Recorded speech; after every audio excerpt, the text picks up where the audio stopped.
जय श्री कृष्ण दोस्तों, मुझे यकीन है कि आप अपने जीवन को बेहतरीन तरीके से जीना चाहते हो, तभी आप इस वीडियो को देखने आए हैं। इस 5 मिनट की वीडियो से आपको बहुत कुछ सीखने मिलेगा। चलिए शुरू करते हैं। कभी कभी आप बिना कुछ गलत किए भी बुरे बन जाते हैं, क्योंकि जैसा लोग चाहते हैं आप वैसा नहीं करते। कृष्णा के उपदेशों का एक गहरा सार है कि जीवन में हमें कभी कभी आपसी संबंधों और परिस्थितियों के चलते दुख या सुख का सामना करना पड़ता है।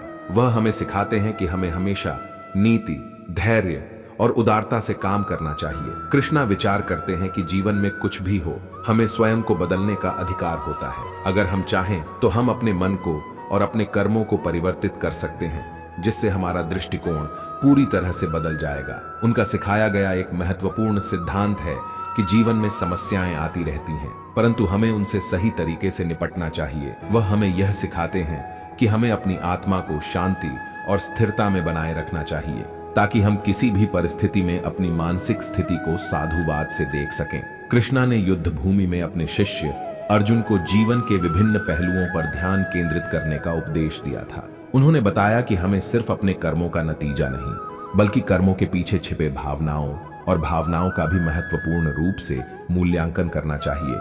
कृष्णा का यह तत्व बहुत गहरा है, क्योंकि उन्होंने यह सिखाया कि कर्म और भावनाएं एक दूसरे से पूरी तरह से जुड़ी होती हैं और एक दूसरे पर प्रभाव डालती हैं। यहाँ हमें यह समझने की आवश्यकता है कि जब हम किसी कार्य को करते हैं तो हमारी मानसिक स्थिति भी महत्वपूर्ण है। कृष्णा ने अर्जुन से कहा कि उसे कर्मयोग में रमने का उपदेश दिया गया है, जिसका मतलब है कि हमें कर्म करते रहना चाहिए, परंतु उसके फल की आशा नहीं रखनी चाहिए। इससे हम निराशा और असंतोष से बच सकते हैं और हमारा मन सदैव शांति में बना रहता है। कृष्णा के उपदेशों में एक और महत्वपूर्ण सिद्धांत है अहिंसा का। उन्होंने सिखाया कि हमें दूसरों के प्रति क्रूरता या हिंसा नहीं करनी चाहिए, बल्कि सदैव दया भावना रखनी चाहिए और सभी जीवों के प्रति समर्पण और सहानुभूति दिखानी चाहिए। इससे हम एक सामंजस्यपूर्ण और सांगीतिक जीवन जी सकते हैं, जो समृद्धि और समरसता की दिशा में अग्रसर होता है।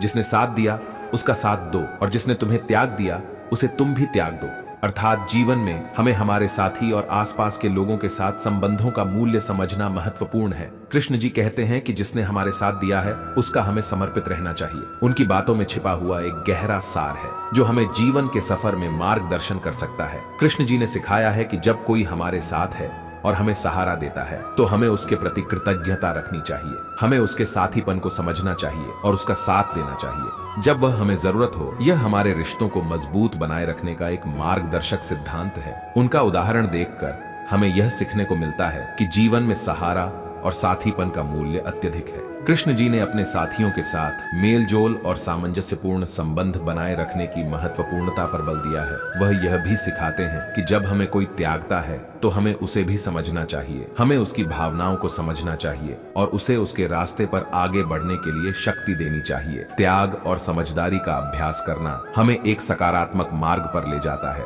जो हमें आत्मविकास और संबंधों में समर्थ बनाता है। कृष्ण जी का यह उपदेश हमें यह भी सिखाता है कि जीवन में राजा और पराजय का सामंजस्यपूर्ण स्वीकृति करना हमारी बुद्धि को मजबूती देता है। हमें हमेशा सकारात्मक दृष्टिकोण बनाए रखना चाहिए और हालातों को स्वीकार करना चाहिए, चाहे वे जीवन के किसी भी पहलुओं में क्यों ना हो। इस सिख के माध्यम से कृष्ण जी हमें साहसी बनने की प्रेरणा देते हैं। जीवन के हर मोड़ पर हमें सही निर्णय लेने की क्षमता देने वाला यह उपदेश हमें यह भी सिखाता है कि जीवन का सच्चा मूल्य ईमानदारी और उदारता में है। संपूर्ण रूप से कृष्ण जी हमें यह बताते हैं कि जीवन में सच्चे साथीपन और समर्पण के माध्यम से ही हम असली सुख और समृद्धि प्राप्त कर सकते हैं। दोस्तों, आपने यहाँ तक वीडियो देखी है तो मुझे विश्वास है कि आप हमें जरूर सब्सक्राइब करेंगे और कमेंट में जय श्री कृष्ण जरूर लिखे। दोस्तों, मिलते हैं नेक्स्ट वीडियो में। Thank you for watching.